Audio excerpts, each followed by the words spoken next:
Báturinn er 6 vetra gamall, brúnn að lit. Faðir er Sjóður frá Kirkjubæ og móðir er Súla frá Varmalæk.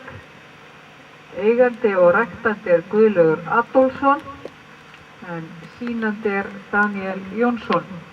En það er kominn dómur fyrir flís frá Austurási sem Ásta Björnsdóttir sýndi hér áðan.